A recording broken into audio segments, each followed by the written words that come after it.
Hallelujah. Una good morning, better people wey Baba God don bless. For this day wey dey special, this Good Friday, we dey rejoice and we dey give Baba God twale. Baba God wey be we Saviour, and we dey twale am because of wetin He don do for us. As He dey save us from sin, from darkness, and from death through the sacrifice, the thing wey Jesus Christ do for the cross of Calvary. Make we celebrate Baba God today for that thing wey He don do, that work wey He don finish for the cross, even for His saving grace. Make we pray. Daddy God, we want thank you today.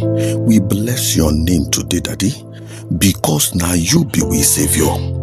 Now you be the one wey be say you carry your hand take come down to come save we wey will be say we don lost and we no reach, we no measure up. Now your love now make a way where be say way no dey for we. Now you arrange, now you run with package. Daddy God, we thank you. Your word declare, your word talk. Your word talk for the book of Isaiah chapter 43 for verse 11. He talk say, yes, oh, now only me be God, the only one wey dey save una. Daddy God, na so He be. Daddy, today we say thank you. When you take send Jesus Christ, make He come die for we sin and to rise again, even for we settlement, alias justification. Daddy, today thank you.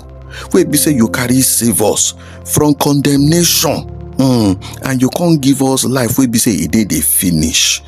We dey praise you, Baba God, today for the way we be say every day by day you dey save us, you dey provide for us, you dey give us strength when it be say weakness now always side. You dey give us peace inside gbege and gbegerity, and you dey give us hope for inside scatter situation. Now you dey run matter for we. You dey continually deliver. You dey deliver us and you dey guide us to safety. Now you be with compass. Daddy God with wale. Daddy God with wale. Daddy today. Even as we dey celebrate today, Daddy God help us.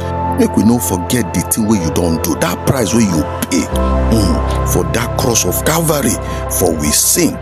Daddy, today make you help us also remember, say the thing wey you do for Christ, wetin you do for cross, e get better benefits, and e get better benefits wey be say as we dey serve you, we go dey see am, and as we go dey know you, we go dey enjoy am.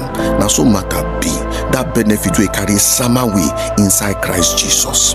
Daddy, today make you help us, make we fit be dey, make we fit dey waka inside the freedom wey you don give us, and make we equally fit extension wire your love, that love wey carry save us to other people wey dey around we life today, even and every day, even as we dey share time together with we family them, with we friend them, with people today for this better Good Friday we don carry sama us.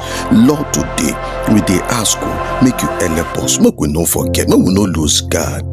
We dey grateful with wale no be small. We know say we dey bless. You don bless us well, and we carry worship, we carry bow down, we no carry shoulder up, we carry all this better worship come sama for your domot today. Now you be we redeemer, now you be we friend, even now you be we Savior. In Jesus' mighty name, we thank you for what you don't do. In Jesus' name, amen. Now so my brother, my sister, today will be better special day. Make we take time, take celebrate God, take thank Baba God for wetin He don do for we, and make as you dey share this message, so as you dey like and then comment for this video, so may Baba God bless you, make He sama you with better blessings woto, and as you dey like and to make you carry and give people too, make them self of you enjoy this better thing, make it be part of the thing where they share with people for this better day will be Good Friday. May God bless you. In Jesus' name we don't carry pray. Amen.